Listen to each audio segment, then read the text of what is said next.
Thank you so much for being with us today, Andrew. Yeah, thanks for having me. Appreciate it. Your path is unusual because most people recognize we are in a toxic, polarized environment, but you have actually sought to do something about it. And so I'd love to hear about this path that has taken you here. How did you come to be a peace builder? Yeah, thanks, Zachary. I'm happy to answer that question. So my journey's been, I think, very personal on this topic. I was raised actually in California in a secular Jewish home. Really did not have religion. I was not bar mitzvahed. I didn't grow up in a family that believed in God or really cared about religion, other than they had tried to sort of get away from it in their lives. And when I got to college, I found Jesus and I converted to Christianity, and I ended up marrying someone who grew up in the rural South. So her family and my family, as you might imagine, don't agree much on politics. They don't agree much on religion. And within my own immediate family, we have a wide range of views, and I often find myself, not surprisingly, somewhere in the middle. So when the country started to become sort of so visibly divided, it was personal for me. I remember Arthur Brooks, who was with AEI, said something to the effect of, no matter who you're attacking in American society, you're attacking someone I love. And I feel that way myself. I feel an obligation to the people that I love, not to agree with them on everything, because I don't, but to the idea that they should not be sort of torn apart in an endless culture war. So that's how I got here, and that's how I started doing this work. Can you share a little bit more about your conversion experience? And also, I'd love to hear any stories of these two family cultures coming to learn about one another. Sure. I didn't have a single conversion moment. I think there was a couple things. I mean, so when I got to college, in some ways I was a blank slate theologically, which was actually helpful. My roommate, his father was a evangelical seminary professor. So he was not a blank slate theologically. He had all sorts of ideas. And the thing that at first actually opened a door for me was that, even though I didn't, I spent a lot of time arguing with him early on in our college experience, I could tell that his faith actually mattered to his life. His faith actually influenced how he lived. It influenced every decision he made. And as someone who'd grown up around very few Christians, and the Christians I knew were people who mostly went to church kind of ceremoniously twice a year, that actually was something I deeply respected, even if I didn't at the time think that I agreed with his faith or his beliefs. I could tell that his faith really was important, and I wanted to be part of something that actually mattered to people, right? That you would actually go to on a Wednesday and not just on Sunday. The second thing that happened was I went to a college where people cared about, how smart you were, they cared about how funny you were, they cared about how good looking you were, how good at sports you were, how good a party you could throw. The Christian fellowship on campus was one of the few places where it felt like you mattered and you were important simply because you existed, that you had a dignity inherent to you that came from something other than how talented you were. And, as someone who had a mediocre grade point average, this was deeply deeply reassuring. But I remember being profoundly moved by that the socially awkward person who would have been cast out in other parts of campus life was able to build a home in that community. And it's not a perfect community by any means, but it was something that I had not experienced in other parts of campus. Family interactions, I mean, as you might imagine, I think all of us have, to some degree, these divisions in our families, and that's kind of where it's most personal. It's also where we're the worst at navigating it because it's too personal. So I do this for a living, and frankly, sometimes I'm terrible at it when I'm with my own family. I think there's a lot of avoidance. I don't think my parents don't ask me about my faith very often. I think they've kind of just accepted that that's a place where we part ways. My in-laws and my family don't interact a ton just because they live in different parts of the country, but if they sat down and actually talked politics, I think it would be very interesting. I can relate to that. And my own journey towards somewhat of a similar approach to peace building in the world is I grew up in a very red state, in a very red family, and find myself living in the bluest of blue cities in Cambridge, Massachusetts. And you realize that all human beings are doing their best with the circumstances that they're in. And you're forced to confront the hard truth that everyone is composed of shades of gray and seeking the light, and that in fact making someone a crude caricature of a human being because it's easier is like so tempting but so dangerous. Yeah. So you think about these questions professionally and have done, I'm sure, a lot of reading and reflecting on how we got to this moment where something like January 6th is possible and something like social media discourse is normal. What is your story? What is your account for how we got so divided, how we got so polarized? And I sometimes hear people say, well, this isn't new. We've always been divided. I want to believe it's uniquely bad though, because I want to believe we can get to a better place. So, yeah, tell us how did we get here? Yeah, that's a great question. Yes, like you said, I have done a fair amount of reading on that topic and listening, and I'm not really particularly convinced by any one explanation. I think there's a confluence of factors, one of which is certainly social media, absolutely, without question. One of which is certainly some of the dynamics in society right now from events like COVID, like reckonings over issues of race and like a very transformative change in how some parts of the population view gender and sexuality. But all that is to say, I think the thing that's really different now than before, it's not that we haven't had deep divisions, it's not that we haven't had those divisions become violent, and obviously, if you're going back to the era of the Civil War, but what's different right now in some sense is that we're in a feedback loop that is broader than a divide over a particular issue. What we are in right now is a negative feedback cycle where we have created an identity, a political identity that has become, for many people, their central identity. And that we are pitted against another group of people who carry a different political identity. And what that does is it stops being a question of do I agree with you or disagree with you about actual policy positions. It becomes I have to defeat you at all costs, or the country is lost. And what happens when you get into that sort of identity battle is that a whole series of dynamics take over, psychologically, in terms of dynamics of where people choose to live, where they choose to worship, who they spend their time with, and then all of that is being hijacked by social media. And so we are experiencing something that I'm not really interested in the debate of whether it's worse or better or different, but it is fundamentally unique because it is the only time it's happened in the digital age. Um, and when you get into that feedback loop, there is science and research behind what happens and why it makes itself worse. So we have to get out. We have to find the escape hatch. And I think that's what's really critical because when you're in this sort of toxic feedback loop, a lot of the things that you sort of intuitively want to do actually make it worse. And I think that's where we're stuck, is that a lot of times what we think is the right thing to do, whether it's right or not, it actually deepens the feedback cycle that we're stuck in. How do you think about the relationship between this negative feedback cycle and identity?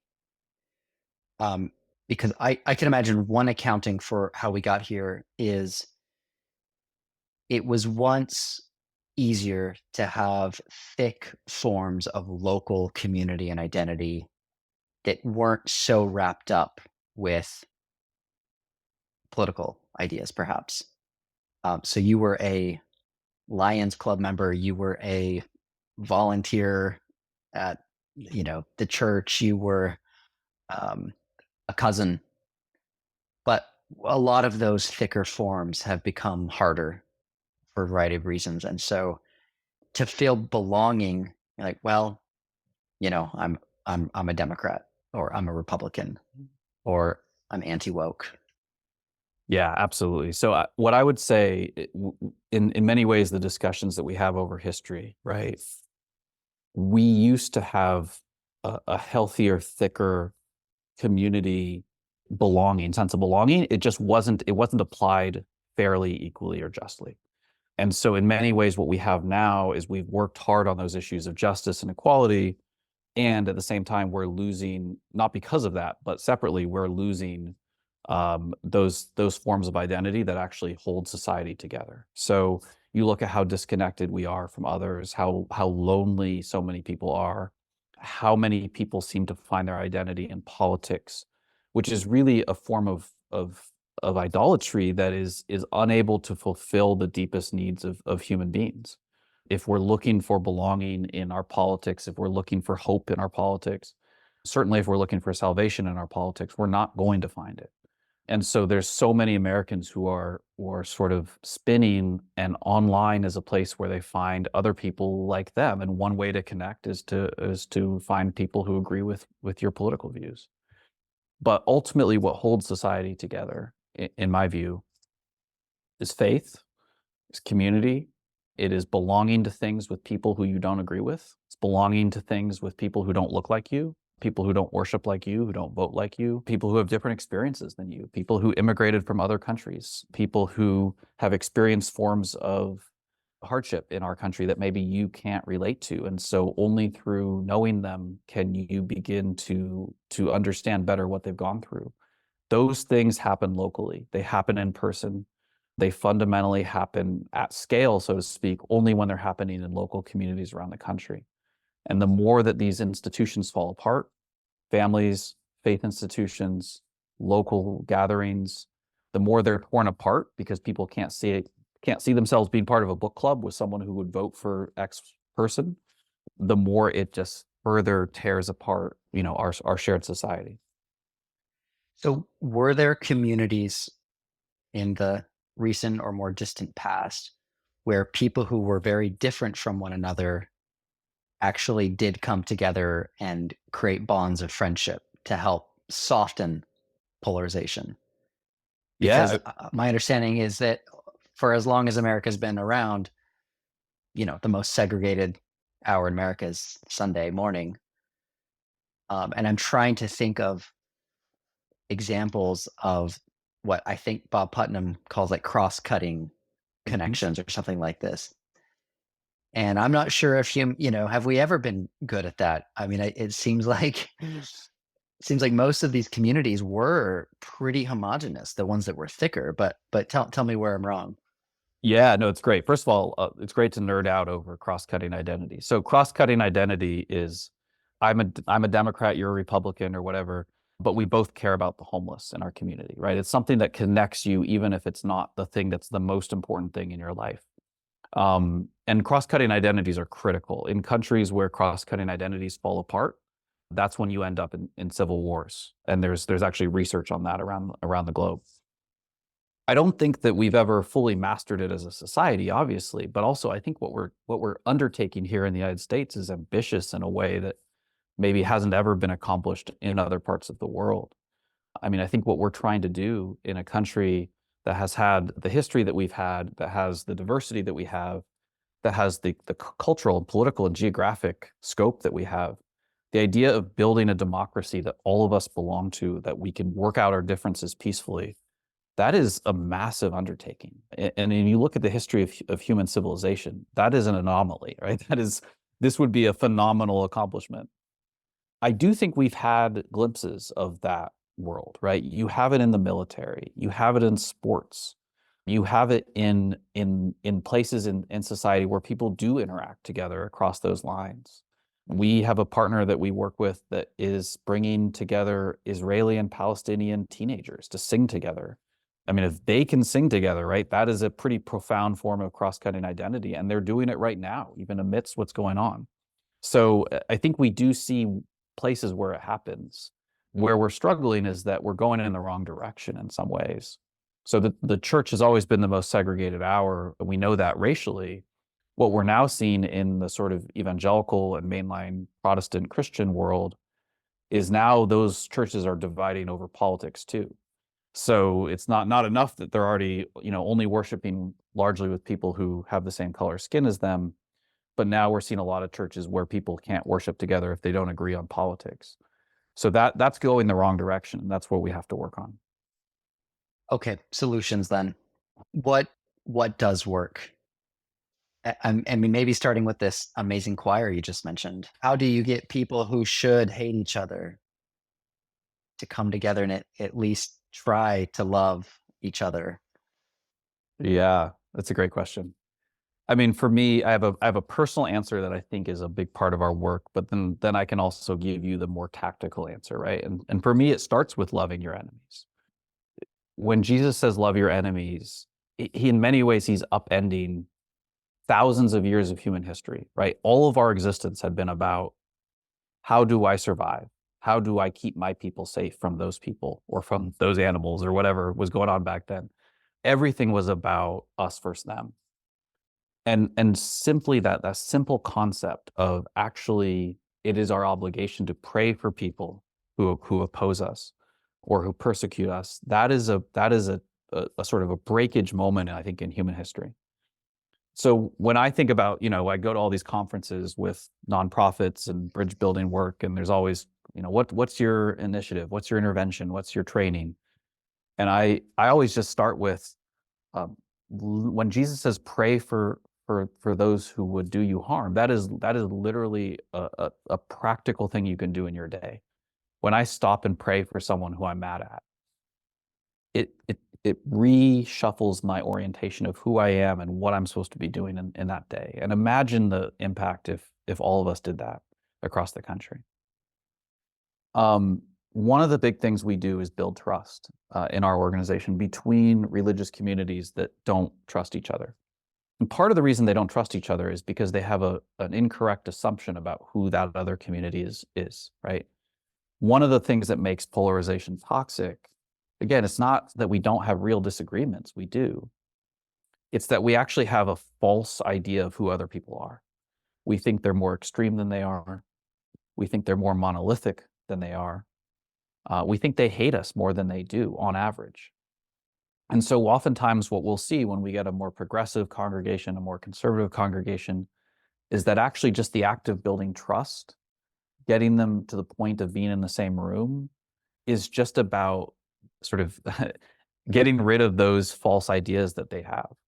Once we do that, there's all sorts of things that they can do together, to the point that you made, Zach, about sort of cross-cutting identities, right? And we bring congregations together to work on community issues together. We bring them to each other's houses of worship. We have food together. We do service projects together. That all is very simple. But I think the number one thing that I tell people that they can do practically is be the best version of whatever group you're in. So we don't need less Democrats or less Republicans. We need Democrats and Republicans to be the best version of Democrats and Republicans. We need Christians to be the best version of Christians. And so, that's a matter of how we shape what our own group looks like. And it's also a matter of how we reduce that misperception that other people have about us, that we're not like the worst fear that they have of our group. Okay, so Andrew, do you think Jesus actually meant it? Like, we don't really have to love our enemies, right? We just have to like not like hurt them or punch them. Like we can kind of like seethe quietly, right? That's a great question. That's bold that Jesus actually mean it. I think he meant everything he said, but I get the point, and I think that it speaks to something bigger that he said, right? Which is he was tying in many ways our inner life and our outer life, and saying the things that we think, the things that we spend our time focused on, where we choose to put our heart, where we choose to put our attention. I think in today's world, like how we spend our time, right? Like where we choose to scroll and not scroll. All of those things are questions that then impact who we are as people, and certainly impact our spiritual health. So I think the question is, can you actually not end up punching your enemies if you don't love them? And I think most of my experience in life has been that your inner life comes out at some point. And so this is, I think, where it comes from. I think it really seems like Jesus knows that our penchant for hating other people can only be constrained not by saying, well, just don't punch them. Like, just, you know, it's a low bar, right? We actually need a higher bar. And I think that's where we're going, where we need to get to. Yeah, I mean, democracy was meant to just keep the violence at bay, Yep. allow people to have differences. You don't have to agree on everything. But it does mean that it's easy to make holding your nose and tolerating the bar. Mhm. And I think that is I think that's a common approach to civic life is like, I can't stand those guys, but I'll let them say their stupid ideas, but I really hate them. But I guess I agree they should be able to say them, and I do that. I think as Christians we're called to a different culture, a different logic, a harder logic for sure. And as Latter-day Saints, we have a vision of Zion, an idea of heavenly communal living, where not only are there no poor among us, but we are of one heart and one mind. And that aspiration towards a beloved community, towards a family of brothers and sisters, motivates our faith, and we draw on the example of Jesus for how to actually do that. And I'm actually deeply touched by how everybody knows Jesus is on their team. Progressives know that Jesus is their guy. Conservatives know Jesus is their guy, and it's they're right. And he shows us how really to love everyone as individuals. Mm. And part of it, I think, is that idea of seeing people as individuals and not as groups, to speak to the one and to recognize the one, because everybody is infinitely complex as a child of God and are not just these flat canvases for our fears. Yeah. Yeah. Well said. And, I was in a work session, I think it was last week, where we were given a map of the responses to conflict. And what we were told was, you can avoid conflict, you can accommodate the other person so that they get what they want and you don't. You can compromise, you can maybe, if you're lucky, collaborate.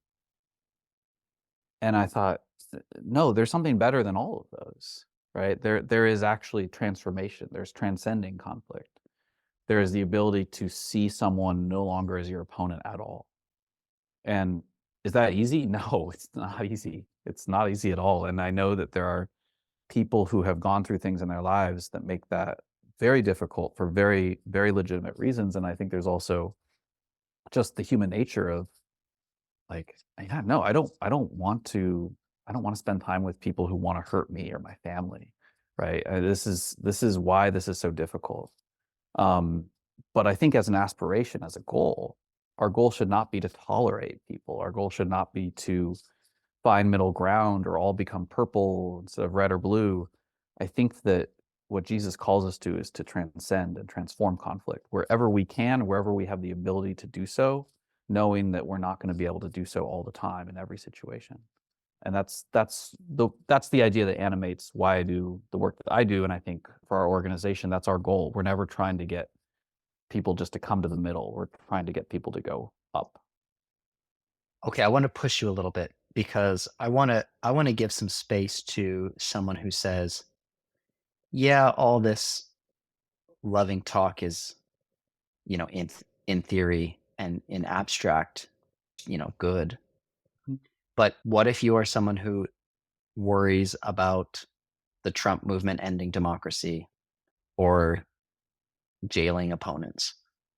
Or what if you are a conservative who's worried about trans ideas changing your child's gender?"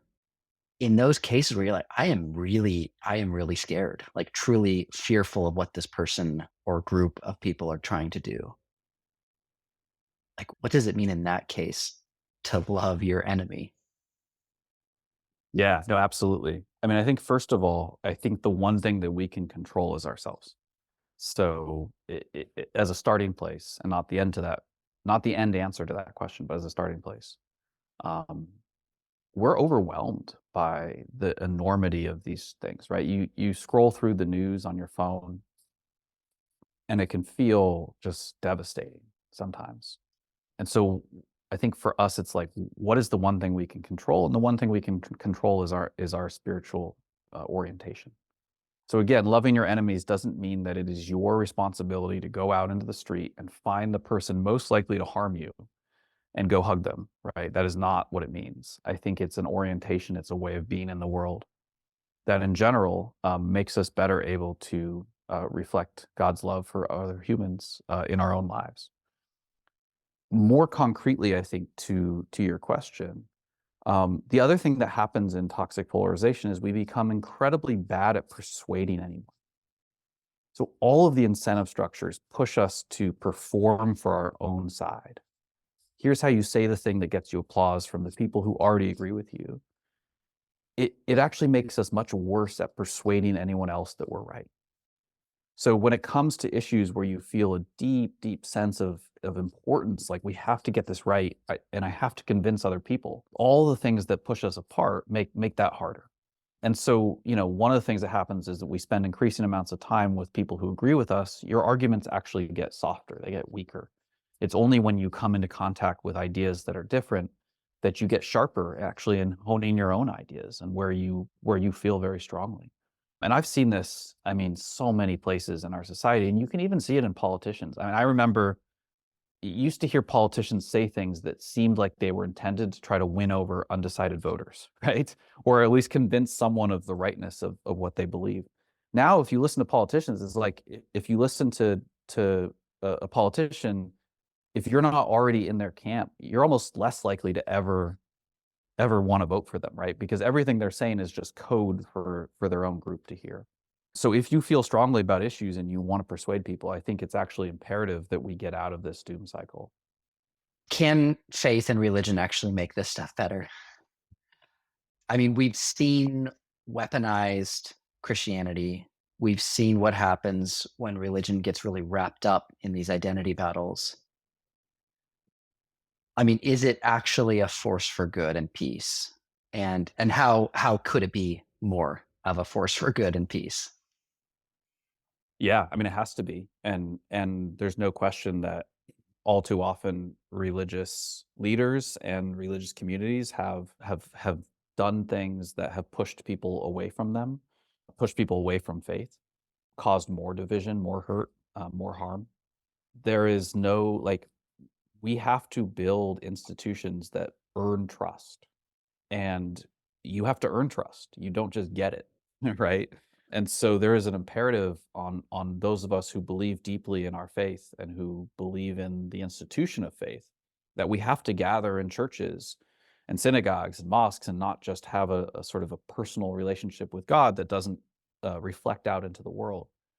That we have to do everything we can to make those institutions of worship places that can earn trust. I believe it's critical. Faith is critical to overcoming our challenges around division, democracy, etc. It is the only thing in society, I think, that is calling people across those dividing lines to something higher. Right? It's not calling us to be more moderate or to be compromising. It's actually calling us to live by a set of values that transcend politics. And I cannot stress enough how rare that is in our society right now. So for us, for our organization, we believe faith is the best answer to the division in our society, and that means a 100 million Americans who right now attend religious service regularly, living out their faith in a way that earns trust and builds trust, and can call people to a set of values that are higher than how do I defeat my opponents. Do you think that we are misled by how divided we actually are by incentive structures in media and politics to make us seem more divided? Yes, How I does mean it's how does it work? And how do we not let them Yeah. those evil buggers. Well, again, it's a question of where we devote our time, attention, and money, right? I mean, there's a whole industry around telling people what they already want to hear and then selling them things related to that. Cable news is just one long loop of helping people believe that they are in a movie, and that movie is a good versus evil story. And spoiler alert, you're on the good team, which is great. And if you just keep watching, yeah. Well, I didn't say you were on the good team, just one in general. No, I'm just kidding. So it's really just it's a very sad way to make money, but it's a very effective way. I mean, I get these. I don't know if anyone else gets these. I get text messages daily from both political parties, and it is so sad to me. I mean, the texts say things like confidential memo from Donald J. Trump, or Joe Biden special announcement, click here. And all of these things are designed to raise money off of my fear of other people, so, in some cases my hatred of other people, or simply by trying to push me into believing that whatever they're going to sell me is going to save our country. And it's a game. It's a perpetual cycle of just fundraising and selling books and selling bumper stickers, and all of us are made worse by it. The volume of some Christians and the way they use their faith in public, I think has led to many others being more reluctant to draw on their faith or to cite their faith for their political values or their other values. So, yeah, I mean, what to do if you're a Christian wanting to bring your faith into the public sphere, hesitant about the way it has been for 30 years on some quarters? Yeah, it's funny on a personal level, as someone who converted to Christianity, sometimes I'll find people leaving Christianity. I'm like, "Well, I just got here. Where are you guys going?" I thought this was the place to be. No, it's a serious conversation. I mean, I think, we had an event I'll never forget a few years ago where we had a mosque, a synagogue, and a sort of evangelical church. And the pastor's wife from the church was very involved in the event. And I asked her, why'd you choose to get involved in this? And she said, I have 4 adult children and none of them go to church. And so I asked myself, what are the kinds of things that the church should be doing that it's not doing? And one of them was engaging people who aren't like us. And that maybe if my children had seen more of that growing up, they would still be going to church. So I think there's no question that, again, if religion in any form has a bad name, it's going to make this work harder. And I think, we work with a lot of faith communities and faith leaders who are very concerned about secularization of the country. And we work with a lot of people, faith leaders, who think the culture wars have made that worse, right? And the culture wars have hurt the brand of religion. And interestingly, we're seeing that on both political sides right now. We're seeing progressive faith leaders who say, I actually think that the culture wars are going to turn my congregation basically into a political club and not into a faith community. And even though they agree with many of their congregation's positions, they're concerned about that, as well as conservative folks that we work with who were maybe part of some of those culture wars over time and now look back and say, I don't know that that was something I should have been part of. So I think, for us to get where we need to go as a country, we need religion to be healthy.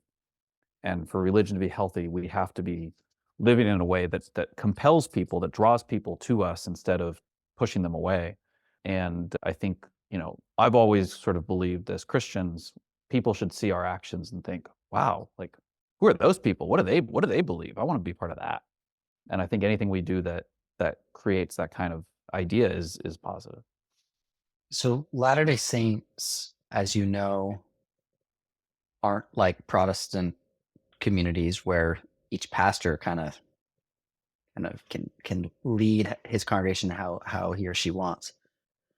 And because of that, I think there's a lot more neutrality, official neutrality in Latter-day Saint communal experience.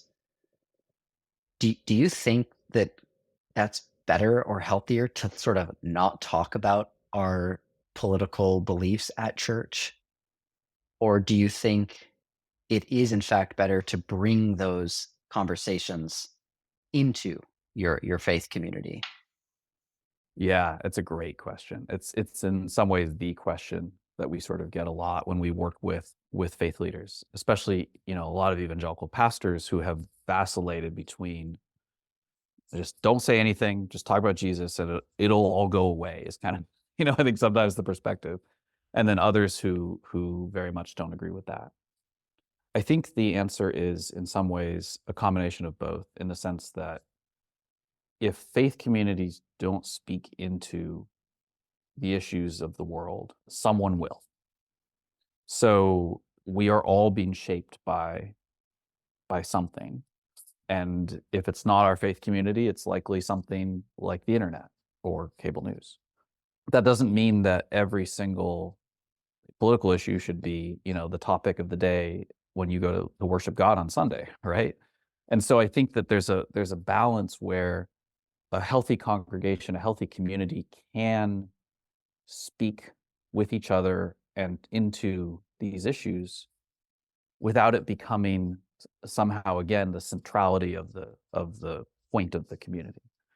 I think that's a really hard balance, right? And I think a lot of times the places where I've seen it going well are places where clergy have said, "This is who we are as a body, and we're going to tackle this issue together, and we're going to do it starting with prayer, and we're going to do it starting by affirming the sort of how we approach this issue as Christians or as Jews or whatever it is, and nobody's going to get canceled."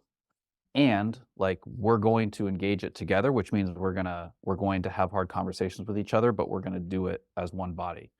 That is successful. Standing up at the pulpit and saying something about a political issue and then just kind of letting it land and then waiting for the hate mail on Monday morning is less successful. So as for whether, it's healthier or not, the sort of neutrality issue, I think it's probably healthier in some ways and unhealthier in others, but I can't speak to how that plays out in sort of the day-to-day of LDS life. So you don't think my next sermon at church should be 10 tweets I hate? Hey, I'd watch that. Joseph Smith has this great phrase, by proving contraries, the truth is made manifest, which is also a kind of John Stuart Mill thing. Like, we need to talk and come together to the truth, because how else are we going to discover it? We're all Yes. limited. We need each other. So that depends to some degree on a sufficient humility that I don't have all the answers. I don't know how the world works. I don't even know myself. And I need you. I need you to understand everything: who I am, who I want to be, who God is, who God wants me to be. Mhm. So yeah, how do you think about this healthy contestation? Yeah, I love that. I totally agree. I think, one of the ways that we started doing our work that was really, I think, really good was we knew that there were versions of interfaith work that had tended to be a little bit like, oh, we're all the same, we're all one. And we wanted to create a really like a free exchange of ideas. And so we would tell people, yeah, come and be completely who you are. If you think Jesus is the only way to salvation, say it and be ready to hear what your Jewish neighbor thinks of that, right? Like if we can't actually have those conversations, what are we doing? So I think the free exchange of ideas is critical. It's part of who we are as a country, but I think it's also, having simultaneously like the intellectual humility to think we might be wrong and the courage of our convictions. Like that's a really hard thing to balance that a lot of people just kind of don't want to do.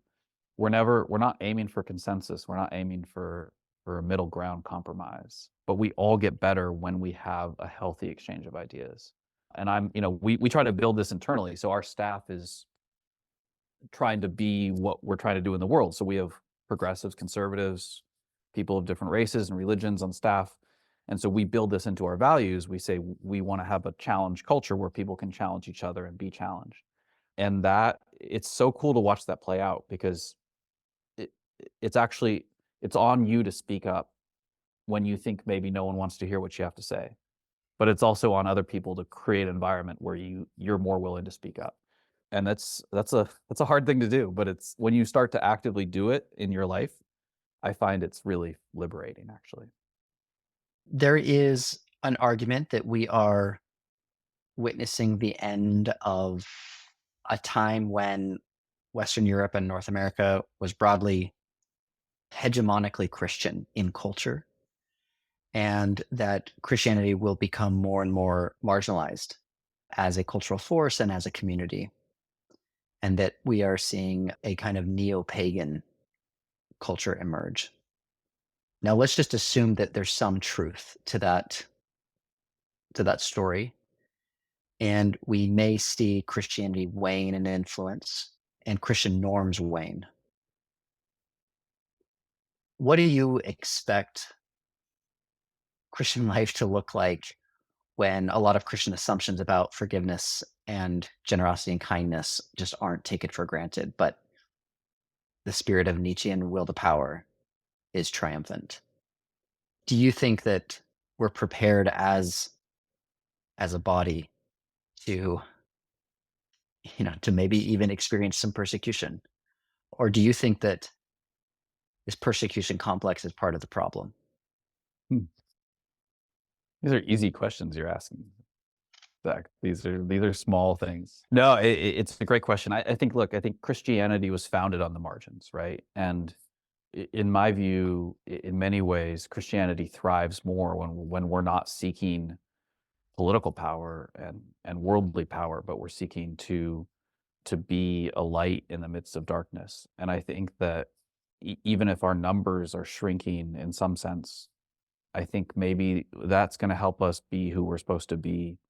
At least that's the more optimistic view. I mean, you threw a lot of not so optimistic concepts out there, but I think Christians are always going to face some sort of persecution. I think the question is, are they being persecuted for following Christ, or are they being persecuted for some other reason? And I think in our society, as we get more and more, rooted in these kind of secular ideologies that are, I think, in many ways troubling, I think Christianity should be, if we're doing it right, we should face persecution for speaking out against this. I think that's unfortunate, but I think it's also what we signed up for. It's what Jesus talked about. So yes, I think persecution complex can be a problem, especially, when you view something innocuous as the equivalent of persecution, when there are people around the world being physically persecuted.